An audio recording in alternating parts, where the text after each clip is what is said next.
أحبابه ورفقائه وأحزابه وأصحابه أجمعين. انتہائی احترام کے لائق ناظرین، علماء راسخین، سادات کرام، سامعین با تمکین، آج ہمارا عنوان ہے خانقاہوں کے مصلحانہ معمولات۔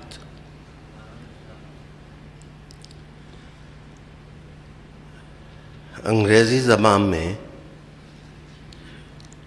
خانقاہی نظام کے لیے جو اصطلاح استعمال ہوتی ہے وہ مناسٹک سسٹم ہے۔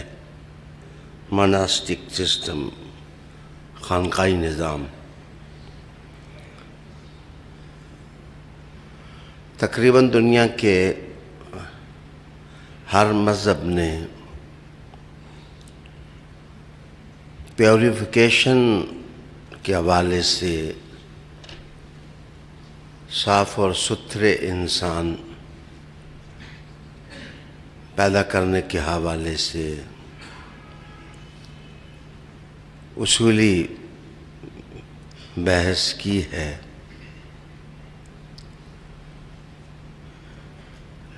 لیکن جس خانقاہی نظام نے دنیا بھر کی توجہ اپنی طرف مبذول کرائی ہے وہ اسلام کا خانقاہی نظام ہے۔ ایک مغربی آتھر لکھتا ہے کہ صرف پاکستان میں 120 خانقاہیں ایسی ہیں جن سے کروڑوں لوگ وابستہ ہیں، اور اگر دنیا بھر کی خانقاہوں کو گنا جائے تو ان کی تعداد ہزاروں میں بن جاتی ہے۔ لیکن ایک دردناک جملہ وہ مغربی آتھر لکھتا ہے کہ مسلمانوں کو جس طرح یہ عظیم، فعال اور مستعد نظام دیا گیا تھا، اگر یہ اس کو تربیتی اصولوں کے ساتھ جاری رکھتے تو شاید دنیا میں کوئی غیر مسلم نہ ہوتا۔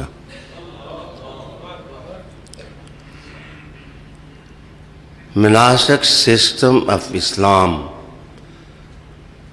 اسلام کے خانقاہی نظام میں بڑی جاذبیت ہے، کشش ہے۔ یہ نظام روشنیوں سے ملتا جلتا نظام ہے، اور اس کی خاصیتیں خیر و برکت اور رحمتیں ہیں۔ عالی وقار ناظرین، اس موقع پر میں مولانا روم کا ایک جملہ آپ کی نظر کروں گا کہ میں حیران ہوں کہ کئی لوگوں کے بدن پر کپڑے نہیں ہیں، وہ چیتھڑے پہنتے ہیں، لیکن ان چیتھڑوں کے اندر جو انسان ہے وہ بہت بڑا انسان محسوس ہوتا، لیکن کتنے لوگ ہیں بہت خوبصورت کپڑے پہنتے ہیں لیکن ان کے اندر کوئی انسان نہیں ہے۔ کتنے لوگ ہیں جو خوبصورت کپڑے پہنتے ہیں لیکن ان کے اندر آدمیت اور انسانیت کا نور رکھنے والا کوئی انسان دکھائی نہیں دیتا ہے۔ سہروردیہ سلسلے کے بانی سلطان بہاءالحق زکریا ملتانی، جن کی عوارف المعارف تمام سلاسل کے اندر سبکن پڑھائی جاتی ہے، بلکہ ایک زمانے میں درس نظامی کا طالب علم اس وقت تک فارغ نہ ہوتا جب تک وہ عوارف المعارف نہ پڑھ لیتا۔ عوارف المعارف میں مخدوم محترم محتشم رقم تراز ہوتے ہیں کہ اسلام کا خانقاہی نظام مدینہ شریف کے صفہ سے اخذ کیا گیا ہے۔ وہ چھپر جو رسول اللہ علیہ السلام کے عاشق اور ان پر جان نثار کرنے والے صحابہ کے رہنے کے لیے بنا تھا، وہ ہر وقت حضور صلی اللہ علیہ وآلہ وسلم کی نگاہوں میں اور نظروں میں رہتے تھے۔ کہتے ہیں آج بھی خانقاہ جس وقت خانقاہ ہوگی تو اس میں صفہ کی یادیں ہوں گی، ان صحابہ کی اداؤں کو اپنانا، ان کے عشق کو اپنانا، ان کی محبت کو اپنانا، ان کی وارفتگی کو اپنانا، یہ ہے خانقاہی نظام جو رسول اللہ علیہ السلام کی طرف سے مسلمانوں کو ودیت ہوا۔ عالی وقار ناظرین، بس میں دو لفظ کہنے کے بعد ایک حدیث آپ کو سناؤں گا۔ میرے وہ دو لفظ یہ ہیں کہ حضرت علی المرتضیٰ کرم اللہ وجہہ الکریم کی شہادت، حضرت حسن المجتبیٰ کی شہادت اور امام حسین پاک کی شہادتیں، جس وقت ان شہادتوں کے خون نے افق کو رنگین کر دیا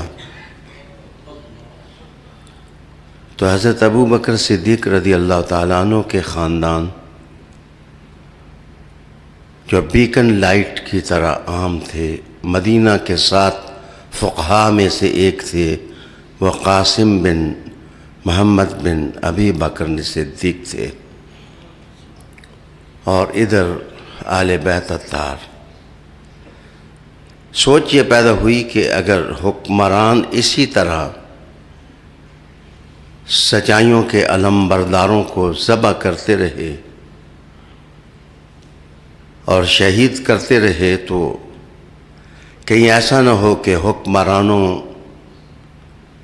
کی زیادتیوں اور دہشت گردیوں کی وجہ سے اسلام کی قدر و قیمت کم نہ ہو جائے اور آنے والی نسلیں اسلام کے اصولوں سے محروم نہ ہو جائیں۔ تو یہ فیض گھرانہ رسول اور گھرانہ صدیق اکبر کا تھا کہ اسلام کو پرائیویٹ سیکٹر میں کس طرح محفوظ کر دیا جائے۔ خانقاہ یہاں سے ابھری، امام ابو حنیفہ علیہ رحمہ، امام مالک علیہ رحمہ، امام احمد ابن حنبل علیہ رحمہ، محمد بن ادریس شافعی علیہ رحمہ فقہا میں سے، ائمہ اہل بیت اطہار میں سے امام جعفر صادق پاک، مکتب جعفر صادق سے بایزید بستامی اور مکتب علی سے حسن بصری علیہ رحمہ، یہ ان کے افکار کا شہد تھا جو حضور کی سیرت کے گلستان سے تیار کیا گیا تھا۔ یہاں سے پھر صوفیاء اپنی سوچیں لے کر کے ہم نے خاموش طریقے سے اسلام کو کس طرح محفوظ کرنا ہے، فقہاء نے یہ سوچا کہ کس طرح دین کی حفاظت ہو۔ مزیدار بات یہ ہے کہ اس سارے کام کی پشت بنائی امام باقر فرما رہے تھے، امام زید فرما رہے تھے، اور پھر امام جعفر صادق فرما رہے تھے۔ یہاں سے پھر تصورات جس وقت معمولات میں بدلے، کوئی چشتی نظر آتا ہے، کوئی سہروردی نظر آتا ہے، کوئی نقش بندی نظر آتا ہے، کوئی قادری نظر آتا ہے۔ جناب یہ گاجر مولی کی فصلیں نہیں تھیں، یہ شہیدوں کا خون لوگوں کی روحوں کی طرف سفر کر رہا تھا۔ آئیے اب اپنی اس بات کو سمجھنے اور سمجھانے کے لیے میں ایک حدیث شریف سناؤں گا۔ اس حدیث کو بخاری میں ابو ہریرہ رضی اللہ تعالی عنہ نے روایت کی، اس کا متن میرے سامنے ہے، لیکن حضرت عمر ابن الخطاب نے بھی یہ حدیث نقل کی۔ اگر میں دورہ حدیث پڑھا رہا ہوتا تو میں ضرور اس پر بحث کرتا کہ عمر کا متن بخاری نے کیوں نہ لیا اور ابو ہریرہ کا لے لیا، لیکن بہرحال یہ پیچیدہ بحثیں ہیں، ہم ان کی طرف نہیں بڑھتے۔ جو تفصیلی متن ہے وہ امیر المومنین کا ہے، عمر ابن الخطاب کا ہے۔ آپ فرماتے ہیں کہ بینما نحن عند رسول اللہ صلی اللہ علیہ وآلہ وسلم، ہم ایک دن حضور صلی اللہ علیہ وسلم کی خدمت میں حاضر تھے۔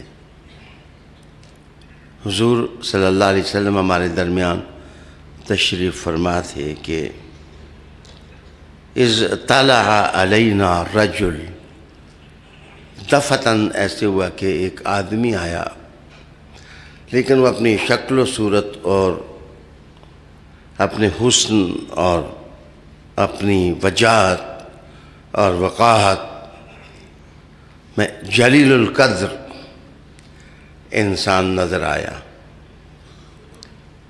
فرماتے ہیں کہ اس نے سفید کپڑے پہنے تھے اور ان کے سفید کپڑوں میں نظر کھبتی تھی۔ مراد یہ ہے کہ وہ بہت زیادہ سخت سفیدی لیے ہوئے تھے، کہا ان کے بال سیاہ تھے اور ان کی سیاہ زلفوں میں بھی نظر کھبتی تھی۔ ویسے بھی سفید کپڑوں کے اوپر سیاہ رنگ، جو سیاہ رنگ کو پسند کرتے ہیں انہیں تو پھبتا ہے۔ حضور صلی اللہ علیہ وسلم امامہ شریف بھی سیاہ پہنتے۔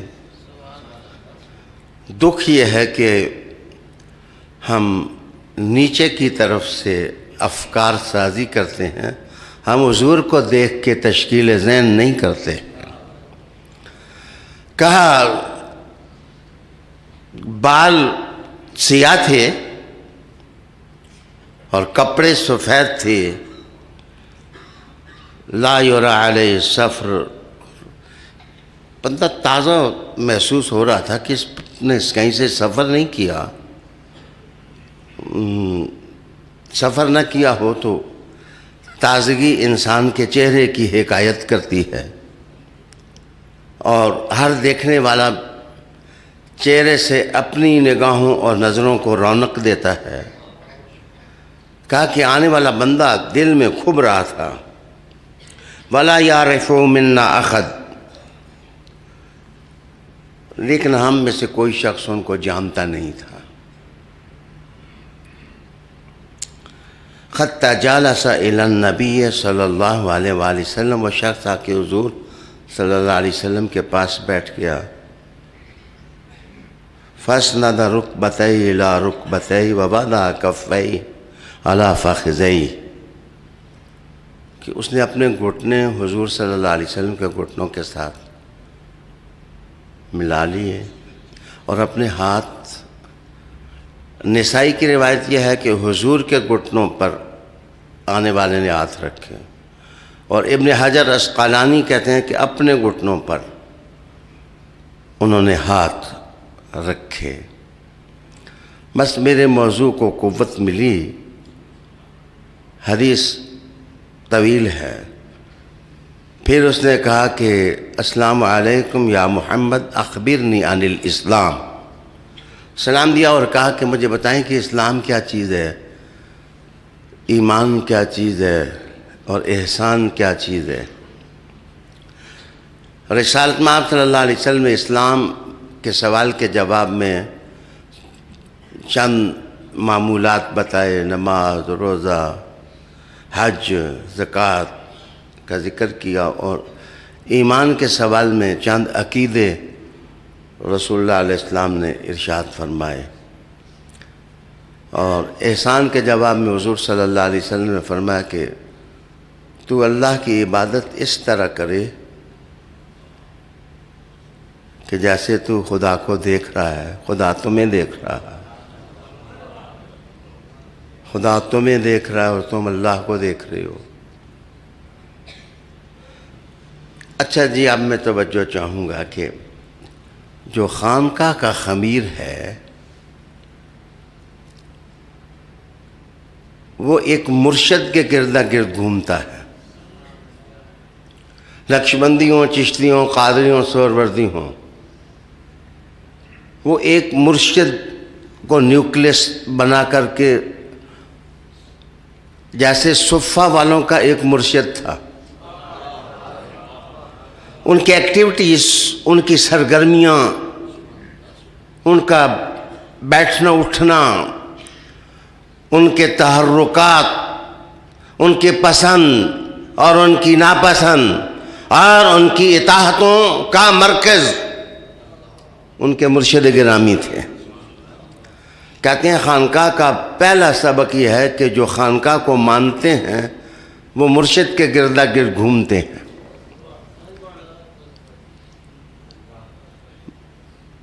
معاف کیجئے،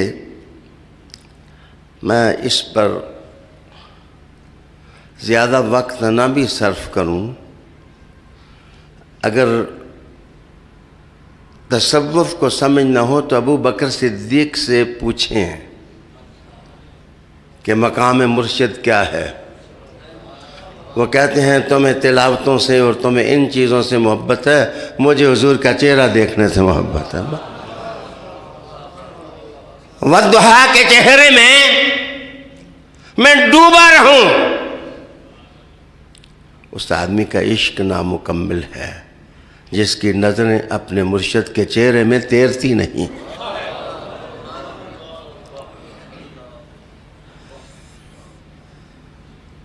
اچھا، میں عرض کروں گا، لیکن گھٹنوں کے ساتھ گھٹنا ملانا، اس کا کیا فلسفہ ہے کہ وہ بیٹھے گھٹنوں کے ساتھ گھٹنا ملا کر. مشکوٰۃ المصابیح پر ملا علی قاری نے جو تشریح قلم بند کی، آپ اس کو تفصیل کے ساتھ پڑھیں، وہ ان الفاظ پر کیا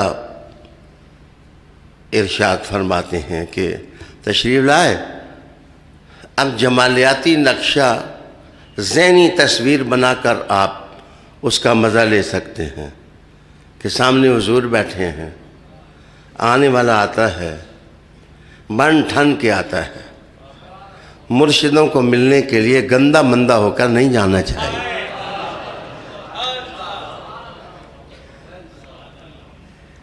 یہ سبق بہت عظیم شخصیت کا سبق ہے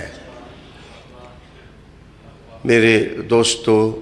پھر آ کے بیٹھنا، بیٹھ کر کے پھر گھٹنے حضور کے گھٹنوں کے ساتھ ملانا، جس طرح تحیات بیٹھتے ہیں اس طرح بیٹھنا، اور بیٹھنے کے بعد اگر ہاتھ اپنے رانوں پر رکھے تو مزہ اور ہے، اگر حضور کے گھٹنوں پر ہاتھ رکھے تو لطافت اور ہے۔ ان دونوں لفظ تھوڑے نیچے ہیں، بیان میرا اوپر جا رہا ہے، لیکن مزہ ضرور دیں گے۔ تو کی جانے پولیے مجھے شانہ نار کلیدی، خانقاہیت مقام مرشد اور تعمق روحانیت۔ مولانا روم سے پوچھیں، مولانا روم جب تصوف کے مضمون کی شاخ گل ہلاتے ہیں تو وہ فرماتے ہیں کہ مسجدوں میں رقص نہیں ہوتا، میں نے کسی مسجد میں رقص ہوتے نہیں دیکھا، لیکن دیکھا ہے کہ جہالت بہت رقص کرتی ہے مسجد کی۔ یہ الفاظ میرے نہیں ہیں، یہ مولانا روم کہہ رہے ہیں کہ مساجد کے اندر جہالتیں رقص کرتی ہیں۔ وہ خطیب بڑا محبوب ہوتا ہے، مینار نور سے بھی زیادہ حسین ہوتا ہے، جس کی نظریں حضور کے گنبد سے نہ ہلیں، وہ کٹ جائے لیکن حضور کے آستان رحمت سے نہ جدا ہو۔ اس ڈھنگ کے کوئی محراب نشین دیکھنے ہوں تو وہ حسین ہی نظر آتا ہے، وہ حسن نظر آتا ہے، وہ علی نظر آتا ہے، اور وہ عمر فاروق نظر آتے ہیں کہ محراب میں کٹ جائیں گے لیکن محمد عربی کا اسلام اور دین نہیں چھوڑیں گے۔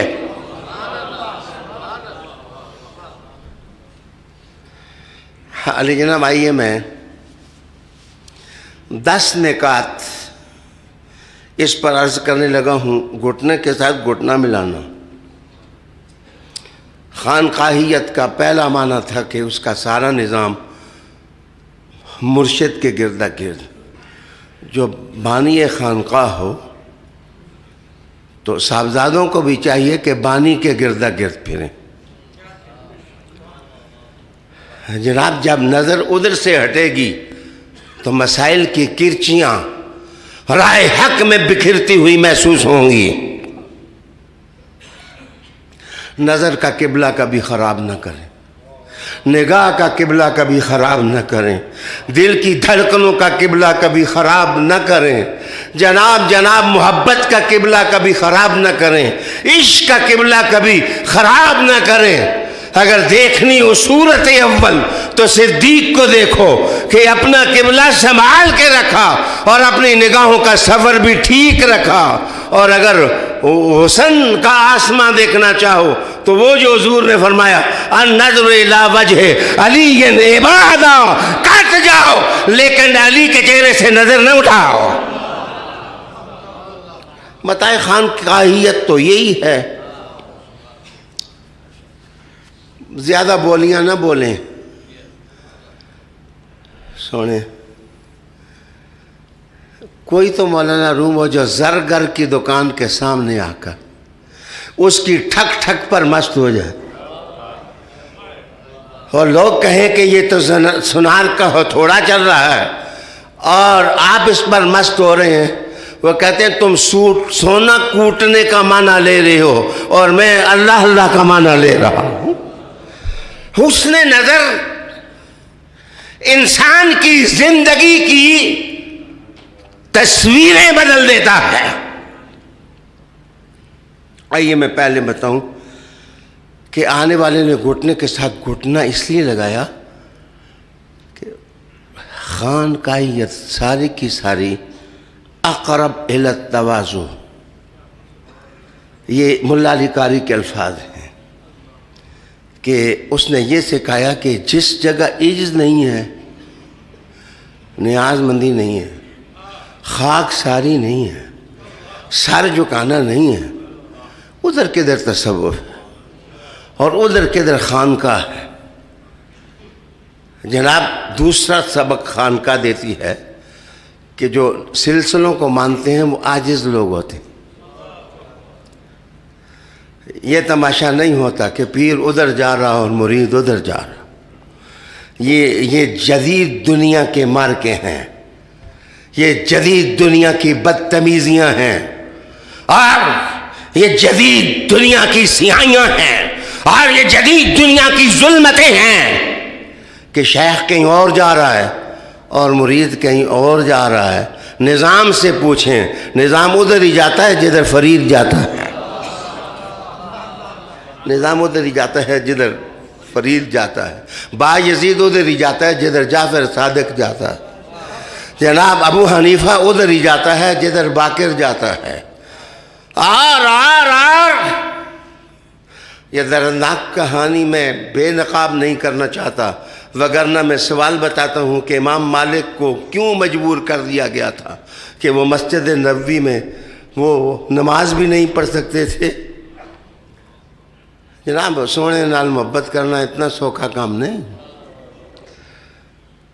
بڑی مشکل اور ادک منزل ہے۔ کسی نے پوچھا امام مالک آپ مسجد نبوی نہیں جاتے؟ تو انہوں نے ان کے جملے کا معنی میں پنجابی میں کروں گا، اوے کاکا کچھ گلیں جیاں بھی ہونیاں نے جڑیاں نہیں دسی دیاں، ساریاں گلاں جڑیاں نے بے پردہ نہیں کری دا۔ جناب تواضع عاجزی، جس مرید کو گھٹنا ٹیکنا نہیں آتا پیر کے سامنے، اس نے پیر بھی کیا مانا؟ عجز جو نقش بندی تھے وہ ایسے ہی تھے۔ اللہ اکبر، جو قادری تھے وہ تو ایسے، جو صحیح قادری ہیں وہ تو ایسے ہی ہیں، جو صحیح چشتی ہیں وہ تو ایسے ہی ہیں۔ مجال مجال مجال مجال مجال، مکھی کے پر اتنی بھی وہ اپنے پیر کو چھوڑیں، اپنے شیخ کو وہ چھوڑیں، راستہ بدلیں۔ فَاسْنَتَ رُكْبَتَيْهِ إِلَىٰ رُكْبَتَيْهِ۔ اچھا اب میں تھوڑا سا مزہ دوبالا کرنے کے لیے پہلے بتا دوں، جب حضور نے جواب دیے نا تو بندہ اٹھ کے چلا گیا تو حضور نے کہا ڈھونڈو ذرا۔ حضور کو تو پہلے ہی سب کچھ پتہ تھا، لیکن حضور نے کہا ذرا ڈھونڈو، تلاش کرو۔ اس لیے خانقاہ کا مطلب یہ حضور کی آواز خانقاہ والوں کو آئی ہے کہ ڈھونڈو تلاش کرو۔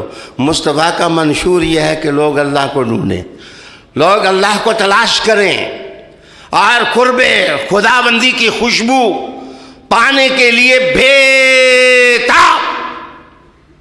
بےتاب ہو جائیں۔ اللہ اکبر۔ امام جعفر صادق کا ایک قول ہے، آپ ارشاد فرماتے ہیں جس نے مصیبتیں نہیں دیکھیں، جس نے اللہ کی محبت میں آہوزاری اور گریہ نہیں کیا، اور جس نے مال اللہ کی راہ میں نہیں لگایا اور دامن خالی نہیں ہوا، اس کو کیا پتہ ہے کہ محبت خدا کیا ہوتی ہے۔ محبت خدا اور عشق الہیہ کیا ہوتا ہے؟ دوسری چیز، اچھا حضور نے جب صحابہ نے پوچھا یا رسول اللہ نہیں ملا بندہ، ڈھونڈا بہت ہے، تو حضور نے کہا یہ جبرائیل تھے جو تمہیں تمہارا دین سکھانے آئے تھے، یہ جبرائیل تھے جو تمہیں تمہارا دین سکھانے آئے تھے، تمہارا دین۔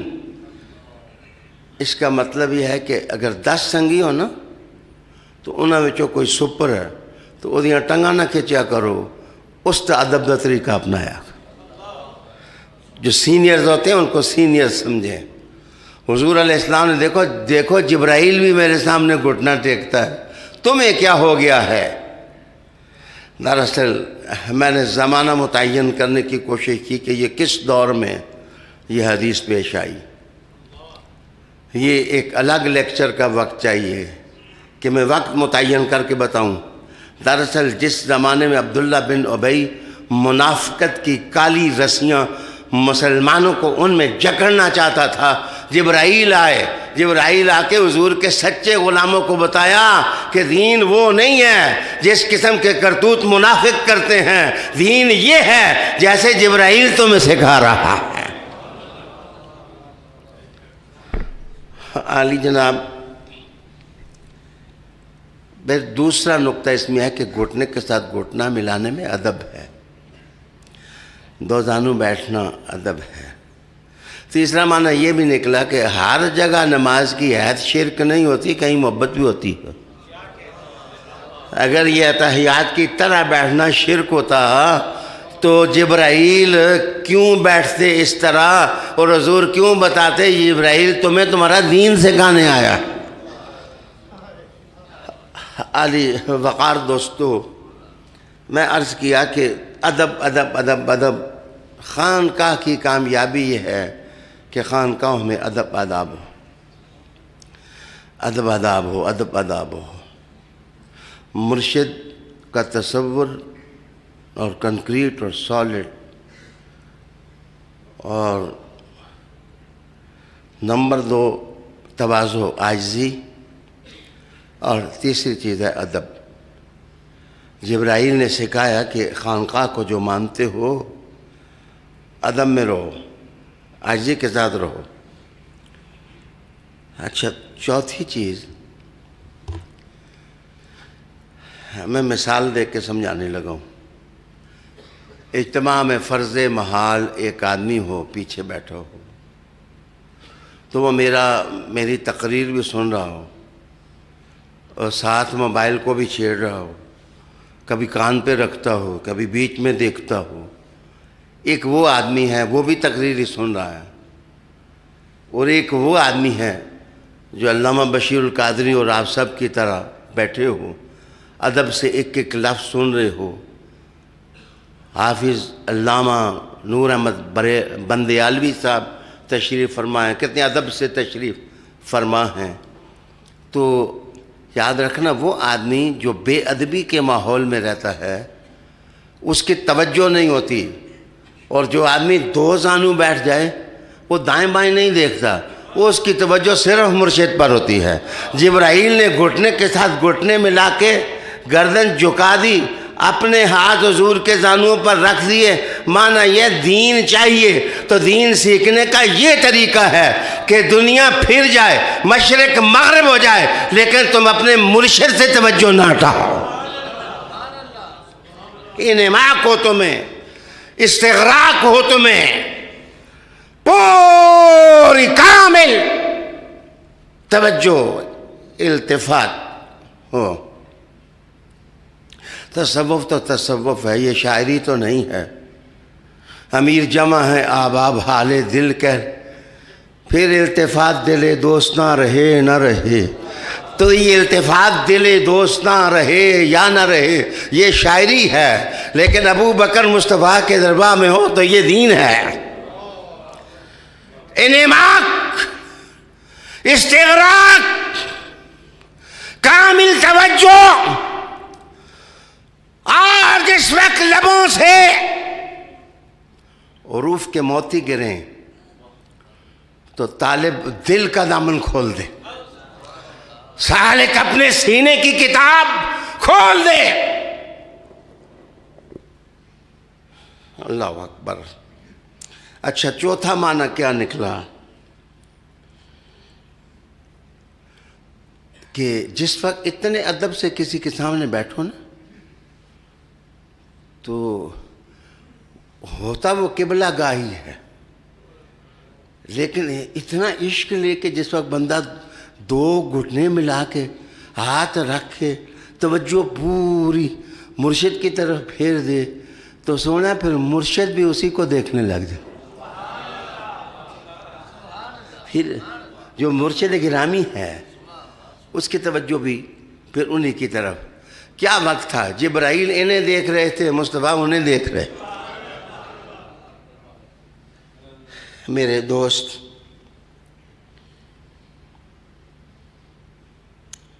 یہ جو اگر جبرائیل نے اپنے گھٹنوں پر ہاتھ رکھا تو پھر اس کا کیا معنی ہے؟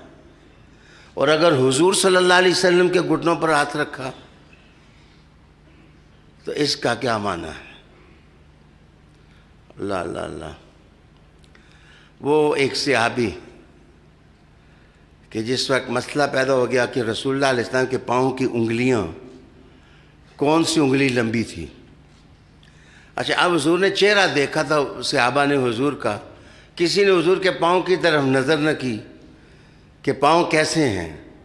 تو صحابہ میں جس وقت بحث پیدا ہوئی تو میمونہ نے اندر سے پردے کے پیچھے سے آواز دی، گھبرانا نہیں، جس کا تمہیں علم نہیں ہے وہ ام المومنین کو علم ہے کہ حضور کی انگلیاں کیسی تھیں. ان سے پوچھا گیا کہ آپ کو کیسے پتہ چلا؟ انہوں نے کہا کہ حضور صلی اللہ علیہ وآلہ وسلم کی 2 انگلیوں کے ساتھ جو تیسری انگلی تھی وہ تمام انگلیوں سے تھوڑی لمبی تھی. جب انہیں یہ روایت کیا تو کہا کیسے پتہ چلا؟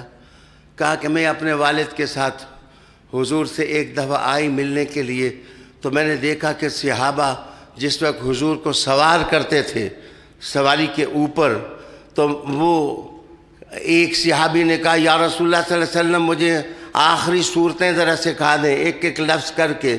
تو پہلے انہوں نے حضور کے پاؤں کو ہاتھ رکھا اور گھٹنے کو ہاتھ رکھا اور پھر پوچھا تو حضور نے آگے سے سوال کا جواب سکھا دیا. اس سے یہ رسم محبت چلی کہ جو بڑے مرشد ہوں ان کے گھٹنوں کو ہاتھ لگا کر بات کر. اور اگر یہ شرک ہوتا تو علی جناب رسالت مآب صلی اللہ علیہ وسلم اپنے صحابہ کو کبھی اس طرف نہ آنے دیتے. تو یہ گھٹنا اگر اپنے گھٹنے پر ہاتھ رکھا تو اس کا معنی یہ حضور میں نوکر و غلام ہوں.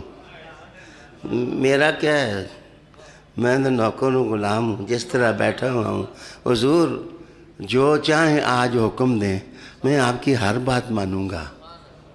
اور اگر حضور کے گھٹنوں پر ہاتھ رکھیں تو اس کا معنی یہ ہے کہ حضور میں کسی اور کو دیکھتا نہیں ہوں، آیا ہوں جب تو میری دنیا آسمان سے زمین تک پھیلی ہوئی ہے. حضور ساری دل سے نکال کے آ کے آپ کے آستاں کا ہو کے رہ گیا. جناب جو خانقاہیت تھی اس میں تو یہ مراسم محبت تھے. اللہ اکبر. اب آپ سمجھ گئے ہوں گے کہ میں کیا مشکل محسوس کر رہا. تو ایک اور معنی عرض کرنے لگا ہوں کہ ویسے آپ مجھ سے آ کے کوئی سوال پوچھیں،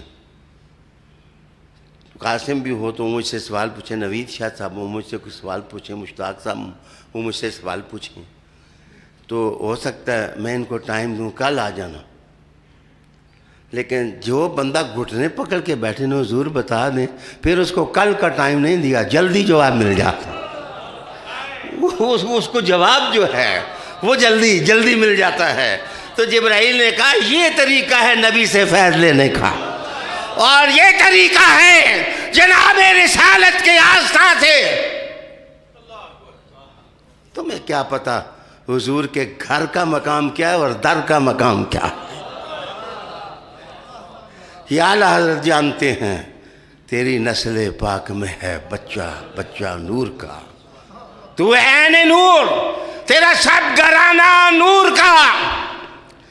تو یہ وہ ہے کہ جس وقت آپ چاہیں کہ مجھے فیض زیادہ بھی مل جائے، فوری بھی مل جائے، فٹافٹ مل جائے، تو پھر آپ غلاموں والی شکل بنائیں، غلاموں والی شکل بنا کے گھٹنے پکڑ لیں۔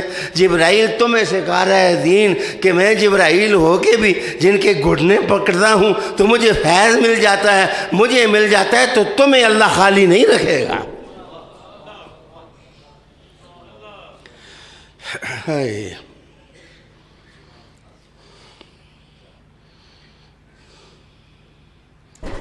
یہ جو باطنی علوم ہوتے ہیں، باطنی علوم، بچے ان میں جو باطنی نظر ہے، امام کشیری کے حوالے سے مطلوب الطالبین کا مؤلف لکھتا ہے کہ جس آدمی کو یہ آداب نہ آئے اس آدمی کو کشف نہیں مل سکتا، اس آدمی کے باطنی علوم کا دریچہ اس کے لیے نہیں کھل سکتا۔ اگر تم چاہتے ہو کہ باطنی علم کے دریچے کھلیں، فیض تمہیں ملے، تو یہ رنگ تو اختیار کرنا پڑے گا۔ آؤ میں قول سناؤں آپ۔ حضرت علی المرتضیٰ فرماتے ہیں کرم اللہ وجہ الکریم، میری جان ان پر چھڑک جائے۔ لوگ محبت کریں تو پھر بھی علی کے لیے، لوگ نہ محبت کریں پھر بھی علی کے لیے، جلوس آ جائے پھر بھی علی کے لیے، اکیلا ہو جاؤں پھر بھی علی کے لیے۔ من علی را دوست دارم خلق گوید رافضی، علی را دوست دارم خلق گوید رافضی۔ یہ شاہ رکن عالم کا، یہ میرا شعر نہیں ہے، یہ جلیل القدر ولایت بھی آ کے ذرا تھر تھرا کے ان کے ہاتھ چومتی ہے۔ وہ کہتے ہیں علی را دوست دار خلق گوید راف۔ اگلا مصرع نہیں پڑھتا، وہ ہی پڑھ سکتے تھے، میں نہیں پڑھتا، ان کا مقام، وہ پڑھ سکتے تھے۔ اللہ اکبر۔ مولا علی فرماتے ہیں کہ اعبد اللہ لا اعبد اللہ حتی را، میں اللہ کی عبادت نہیں کرتا جب تک کہ میں اس کو دیکھ نہ لوں۔ سمجھے؟ انشاءاللہ جب یوم صدیق ہوگا تو میں آپ کو صدیق کے 15 انطباقات بتاؤں گا کہ صدیق ہوتا کون ہے، اس کی نشانیاں کیا ہوتی ہیں، اس کی شانیں کیا ہوتی ہیں۔ وہ مقام صدیق ہوگا۔ آج مقام علی بول رہا کہ میں اللہ کی عبادت نہیں کرتا جب تک کہ میں دیکھ نہ لوں۔ اور اللہ موت سے پہلے نظر آ نہیں سکتا، تو حضور نے فرمایا موتو قبل ان تموتو، مرنے سے پہلے مر جاؤ تاکہ تم اللہ کو دیکھ لو۔ کوئی یا رسول اللہ مرا بھی ہے، فرمایا علی کو دیکھ لو، علی کو دیکھ لو۔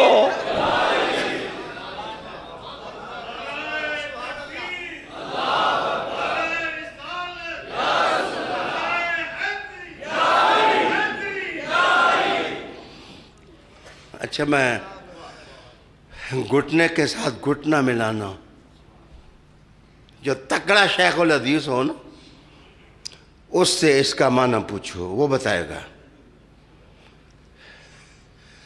دراصل گھٹنے کے ساتھ گھٹنا جوڑ کے عاجز ہو کے بیٹھ جانا اور ہاتھ ان کے ہاتھ پہ رکھ دینا شدید محتاج ہونے کی علامت،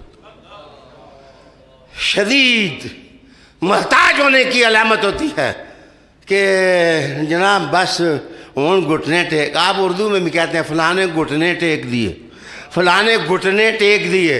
یہ کیا مطلب ہوا؟ گھٹنے ٹیک دیے کا مطلب بس جی میری بس ہو گئی، میں کچھ بھی نہ ہوں، تھوڑا آسرا لے لیتا ہے۔ جبرائیل نے سکھایا میں بھی مصطفیٰ کا سہارا لیتا ہوں، تمہیں کیا ہو گیا ہے؟ تم جان رسالت کا سہارا نہیں لیتے؟ اللہ اکبر۔ اللہ اکبر.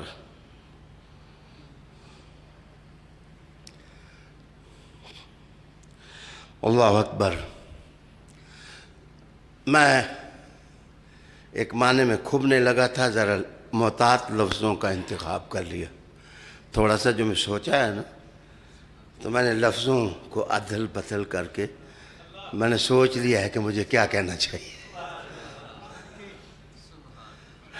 عالی جناب،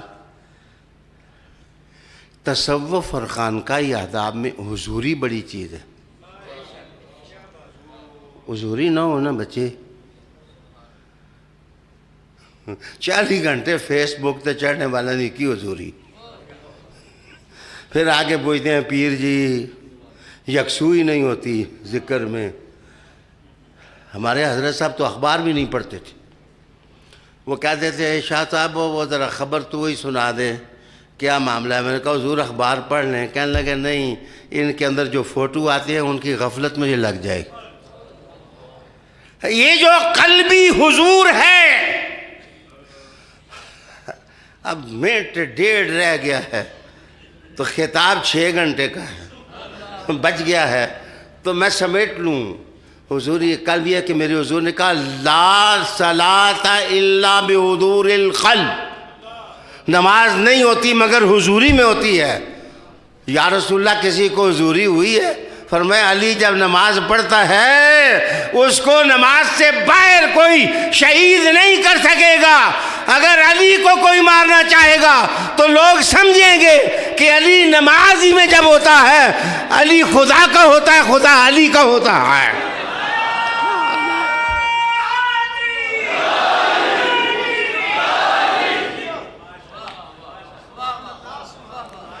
اچھا، یہ میری تقریر کے بعد فل سٹاپ نہیں ہے، یہ کامہ میں نے دیا ہے. اگلی تقریر میری ادھر ہی سے شروع ہوگی کہ محمد سے وفا تو نے تو ہم تیرے ہیں، یہ جہاں چیز ہے کیا لوح و قلم تیرے ہیں.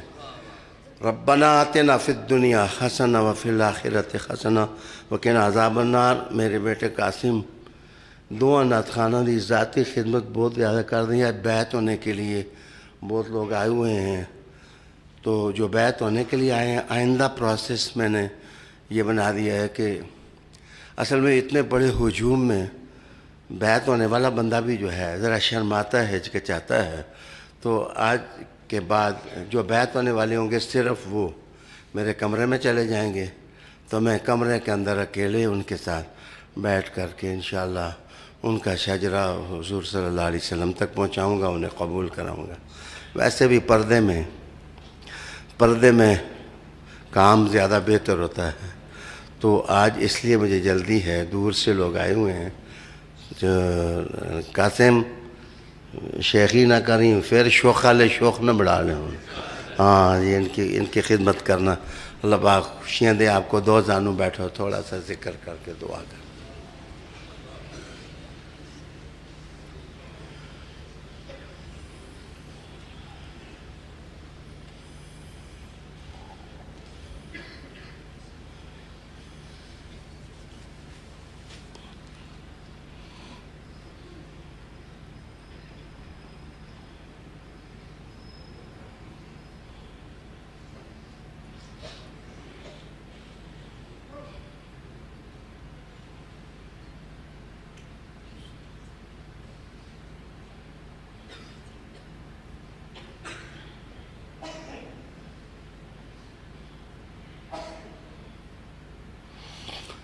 ربنا آتنا فی الدنیا حسنۃ وفی الآخرۃ حسنۃ وقنا عذاب النار وادخلنا الجنۃ مع الابرار.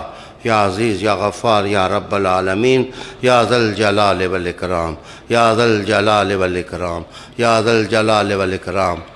اے اللہ تعالیٰ تو بہت بڑا ہے، بہت بڑا ہے. اسی اپنیاں ویسے بھی چھوٹے ہوں تے غلطیاں لغزشاں دی وجہ نال اور چھوٹے ہو گئے ہوں تے بڑے چھوٹیاں نو معاف کر دیں. تے مولا اسی تے تیرے بندے ہاں، اساں سارے نو معاف کر دے. یا اللہ اساں سارے دے بڑے نکے گناہ معاف کر دے. یا اللہ اساں سارے دے کبیرہ صغیرہ معاف کر دے. یا اللہ تعالیٰ آخری وقت قریب ہے، تیرے کو لانے والا تے یا اللہ میرے سنگیاں دی بھی عاقبت ٹھیک کریں تے میرا انجام بھی ٹھیک کریں. یا اللہ تعالیٰ اس زمانے دے فتنیاں کو سانو بچاویں، بیماروں نو شفا دے دے، ساڑے دلاں نو روشن کر دے، اپنی محبت عطا فرما دے، رسول کریم علیہ السلام دی محبت عطا فرما دے، صحابہ دی محبت عطا فرما دے، آل پاک دی محبت عطا فرما دے، اولیاء کاملین دی محبت عطا فرما دے، نقشبندی، چشتی، قادری، سہروردی، حسینی، یا اللہ تعالیٰ سارے دے درجہ میں مشائخ تے اضافہ فرما دے۔ اللہ تعالیٰ جس تے دل ہے جو بھی دعائیں قبول فرما لے، قبول فرما لے، قبول فرما لے۔ وصلی اللہ تعالیٰ علی رسول خیر خلق۔